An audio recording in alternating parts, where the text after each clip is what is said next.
Welcome back, everyone. This is Dave from Korman Productions, here to talk about Quantum Leap, Season 2, Episode 10, Catch a Falling Star. The episode's description reads as follows. Sam must save an alcoholic actor from a fall during a performance of Man of La Mancha. His old piano teacher is also present and finds Sam's host very attractive. So, by the way, I don't find that episode description to be particularly helpful or even really particularly accurate. I mean, most of it's pretty good.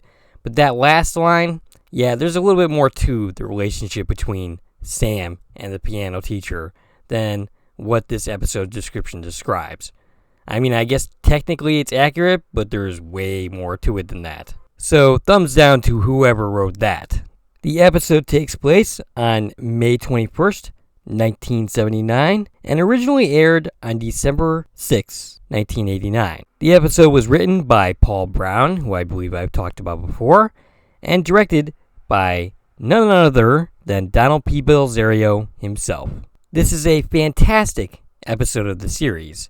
I would dare say that it's in the top 10 of the best episodes of the series. An undisputed classic and unique in a lot of ways. For starters, this is one of the very few episodes of the series where we have to actually wonder if Sam Beckett is going to go through with his mission, or if he's going to let bad things happen to the person he's there to save. Sam doesn't have a relationship with the person he's there to save. The person in question is an arrogant jackass with few redeeming qualities who seems to like to stir up trouble. It's easy to save someone you like, but in this case, Sam doesn't end up liking the person he's there to save. He ends up actively despising this person, and more or less having a rivalry of sorts with him. This exists almost like a test for Sam Beckett and his Boy Scout tendencies, and his desire to save the world. Today's episode has tons of great performances, some great Sam and Al scenes, and a chance for Scott Bakula to show off his musical skills through his voice and other means, such as playing the piano. It's just an all-in-all joy to watch. This episode heavily features a play called Man of La Mancha, which is based on the character and the book Don Quixote, written by Miguel de Cervantes. I hope I pronounced that right. The book's description reads as follows. The ingenious gentleman Don Quixote of La Mancha, or just Don Quixote, is a Spanish novel by Miguel de Cervantes. It was originally published in two parts, in 1605 and 1615. It is a founding work of Western literature. It is often labeled as the first modern novel and is considered one of the greatest works ever written. This is per Wikipedia.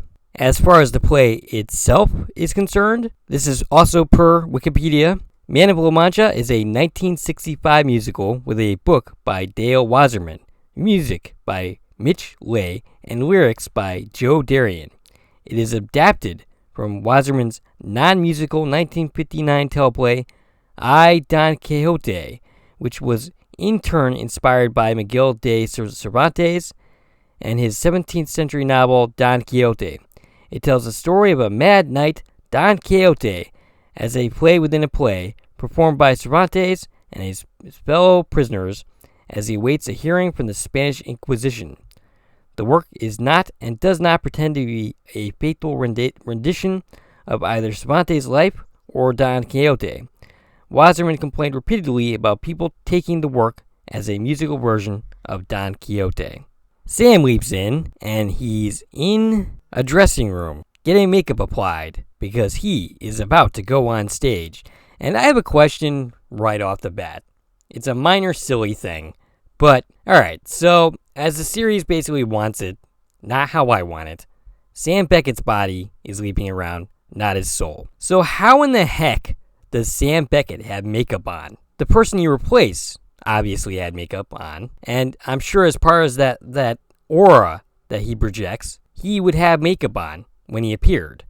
But Sam Beckett never had makeup applied, so he shouldn't have it on. So what they should see is the host with the makeup on, and Sam Beckett should have nothing on at all. But since this isn't exactly hard science, they never really defined the rules for the physical aura that he projects and how that works. It's pretty vague, and probably intentionally so. They probably didn't really have a full answer as to how that worked themselves beyond vagueness and non-specifics. So that's really a quibble that you can make about every single episode of the series. So anyway, the director comes in and starts applying pressure, counting down till when he is supposed to be on stage. The director is played by Paul Sand. He has 90 credits to his name, including appearances on Sliders, Sabrina the Teenage Witch, and an episode of The X-Files. Sam is thrust just off stage. Sam looks out onto the stage and sees someone dancing. The curtains open. We hear applause. And then Sam says, "Oh boy." Credits. When we come back, the director can't find Manny, who is supposed to go up first, up the stairs. But he's off talking to his mother, and the director eventually yells at him and gets him off the phone. Ernie seems to think that Sam doesn't look very good, like he's about to puke. Oh, perhaps he has a little stage fright from, leaping in and not really knowing what the heck he's supposed to be doing. Manny is played by Ernie Sabala. He had a role on Saved by the Bell, the Malibu Sands episodes. In addition to that, he was Pumbaa on The Lion King and many of its spin-offs and sequels. Altogether, he has 118 credits. Manny is about to go up the stairs when, suddenly, out of the blue, a second actor, John O'Malley, the star of Man of La Mancha, the one who Sam Beckett is an understudy for, has decided he's going on after all. This is probably the one and only time that Sam Beckett is happy to see the man. Ray, the person he's leaped into, would be disappointed by this, but Sam very much is not. He's Saved by the Bell. John O'Malley is played by John Cullum, and he has appearances in Northern Exposure, the 2014 movie Before We Go to Sleep, All Good Things, and 9 episodes of The Middle. All in all, he has 72 appearances. John is the one that Sam is there to save, and he's a bit of a arrogant prick. No, I say a little bit. No, he is very much an arrogant prick. Sam really doesn't develop any kind of relationship with the man he's there to save, which is highly unusual for the series. Usually you see Sam get close, or his characters are already close to the person he's there to help. But not in this case. In this case, he's at a remove when the episode starts, and he's there at the end. If anything, Sam ends up developing a rivalry with this man, and he comes very, very close to not saving him.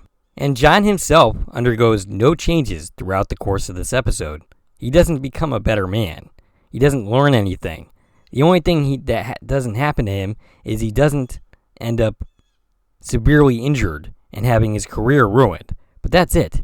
He's an arrogant prick when we meet him. He's an arrogant prick when the episode ends. We hear, but don't see, Al's first appearance at the 4-minute and 48-second mark. He's excited to be at the theater, and he's waxing poetically about the theater experience. As it turns out, Al was involved in theater when he was back in the orphanage. It used to get him out. The actor that Sam has replaced never quite made it to stardom. And this, what he's doing now, understudying John O'Malley, is as close as he's ever gotten to stardom. He goes on when John can't. And then Sam tells Al, when John can't go on, I can't go on. I don't know how to do this. Sam doesn't even know the lyrics. But Al tells him, oh yes you do. Because that was the only disc Sam played when they were building Quantum Leap and the Imaging Chamber. Man of La Mancha. And then Sam asks, well, even if I remember the lyrics, does that mean I can sing? Yes, you can. And the reason you can sing, Sam Beckett, is because you're played by Scott Bakula. We keep cutting back between the conversation with Al and Sam and the play and John O'Malley's performance, who is quite good. Though you have to wonder, if he was so good, what was he doing in Syracuse as opposed to Broadway? It makes me believe that some of his arrogance, or quite a bit of it, is not quite earned. Because if he's so great, why is he here and not somewhere bigger? Al tells him that in 3 days he's going to fall down the stairs and shatter his hip, and that will be the end of John O'Malley's career. Oh, so all I have to do is stop him from falling. That's a pretty easy mission. Simple. Or not.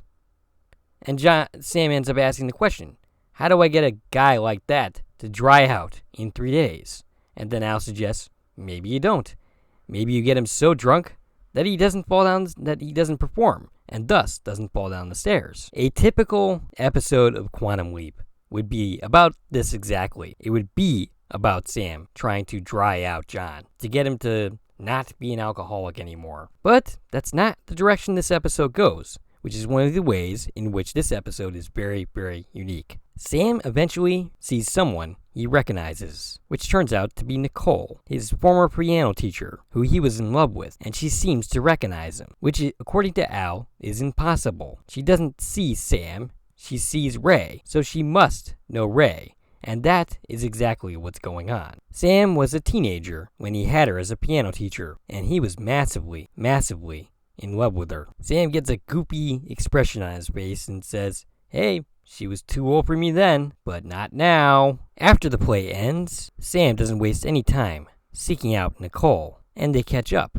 Apparently, they had a history together. They were dating for a while. Then they split up and lost touch. Sam keeps confusing his own relationship with her with Ray's. John O'Malley joins the conversation, basically stealing Nicole away from Sam and quoting lines from plays and dancing her around, clearly annoying Sam Beckett and starting off the rivalry right away, putting him in opposition to John almost immediately. So you see a man talking to a woman, and then you interrupt this conversation and basically steal this woman away from this man. That's a pretty dickish move if I ever saw one, but that's kind of the point. Anyway, John takes Nicole away from Sam onwards to the celebration after the after party, and Sam follows suit. At the party, John reveals himself to be entertaining, a charming man, and of course, an arrogant prick at the same time. Nicole is the understudy for Dulcinea, and immediately makes drama for her by referring to her as the new Dulcinea to the current Dulcinea, Michelle, played by Janine Turner. Janine Turner was a regular on Strong Medicine, having appeared in 50 episodes. That's a series we've referenced a couple of times. I've never personally seen it, but I have talked about it before. She had an appearance in the Walker, Texas Ranger movie, Trial by Fire, an appearance on Law & Order Special Victims Unit, and a couple appearances in Friday Night Lights. She has 50 total credits to her name. Meanwhile, Sam's old crush, Nicole, is played by Michelle Poik. She only has 23 credits to her name, including appearances on Law & Order, Madam Secretary, and 7 episodes of All My Children. At the party, John is chatting up Nicole, while Michelle is hanging around Sam.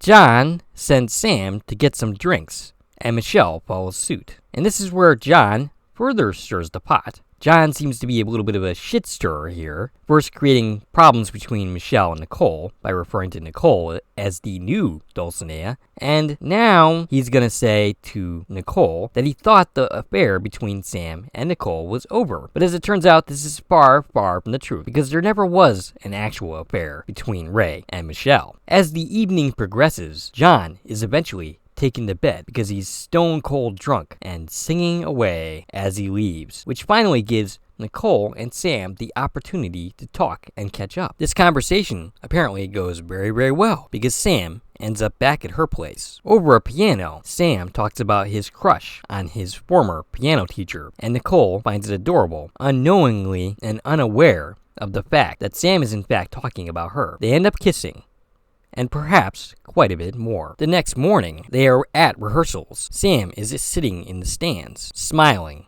and Nicole clearly heads over heels in love. This can only end badly for you, Sam Beckett. It always does. They don't call it a crush for nothing. The director summons Sam to the stage because John O'Malley does not rehearse. There's just one problem. Sam Beckett doesn't know the lines. But Al appears just in time with the book, telling Sam that he has a photographic memory and to start reading. At first, his performance is not particularly great, but his performance gets better, and it makes Al suspicious. And he wonders if perhaps Al is not, or rather Sam is not acting. Nicole asks, through the character of Dulcinea, "What do you want with me?" And Al asks Sam the same question.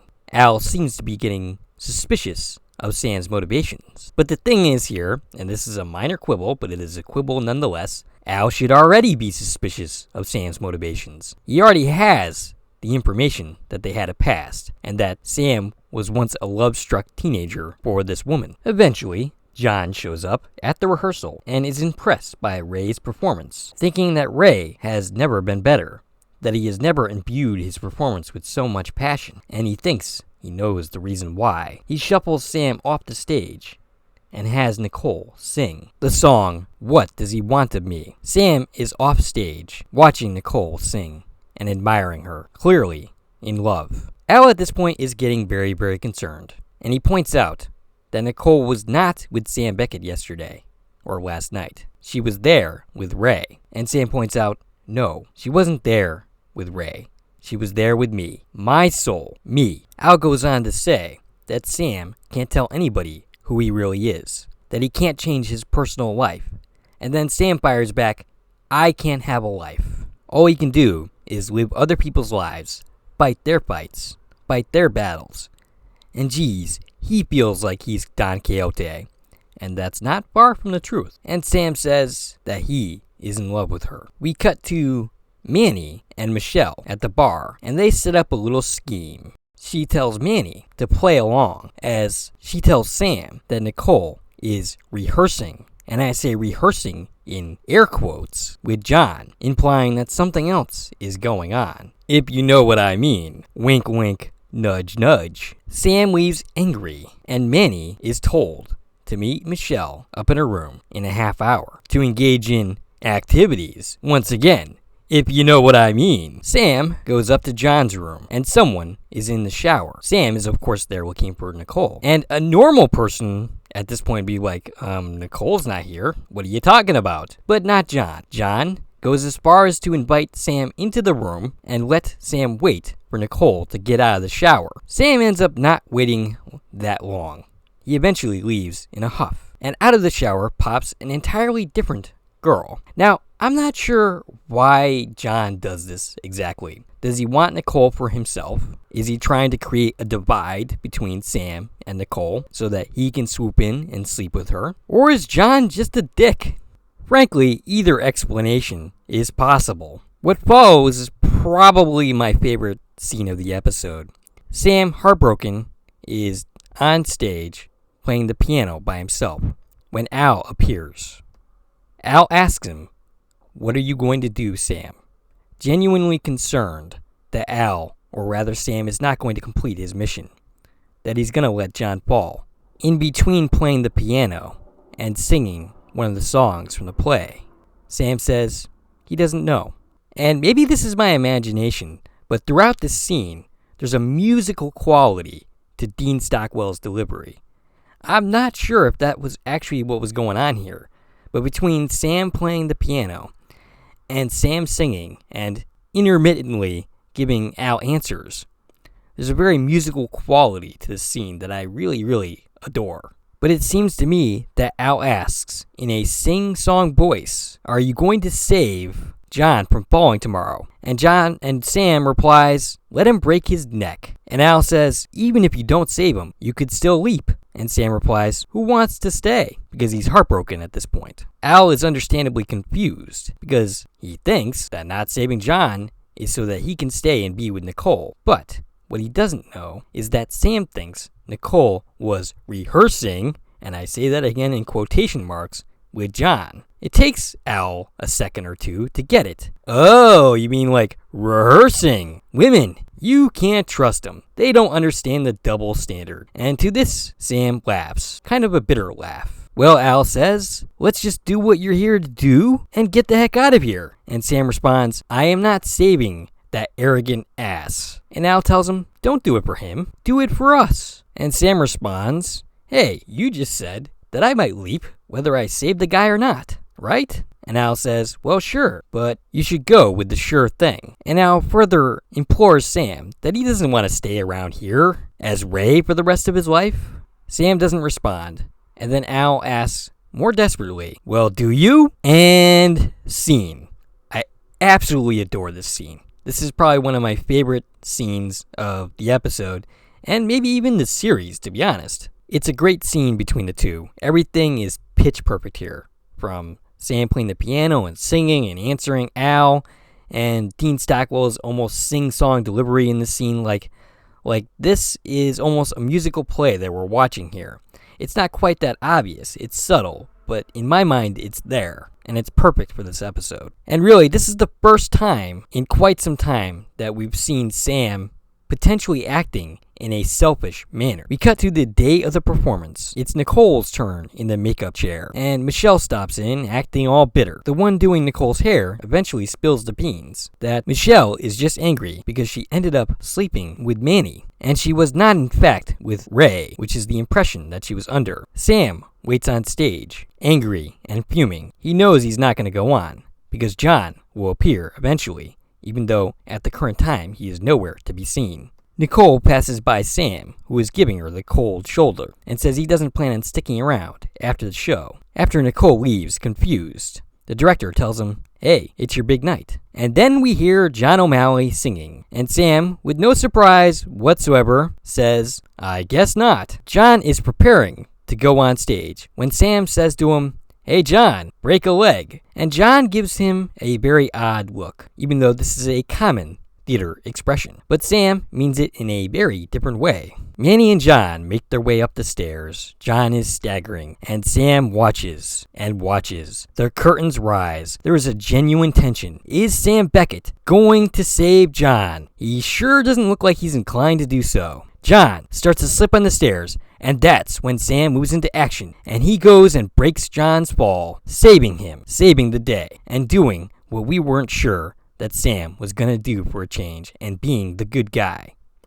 John makes some noise like he's about to go on and perform like he usually does. He's not going to let a little thing like almost dying stop him from performing, and then he changes his mind. He says in a dramatic fashion that he will not be performing that night. And this indeed will be Ray's debut, but not really, because it's Sam Beckett in his place. Now technically, at this point, Sam has completed his mission, so he should be leaping, except if he did so, we would be denied the pleasure of watching Scott Bakula in the guise of Sam Beckett performing Don Quixote. Just before Sam is about to make his big debut, Manny admits the truth to him, that Nicole was not with John last night, and he explains the reasons why he did so that he could sleep with Michelle. Sam's not exactly in the most forgiving mood. He eventually tells Manny, hey, break a leg, and he stumbles, because the last time Sam said that to someone, they almost died. Sam goes on stage and makes his debut, and it is just a joy to watch him.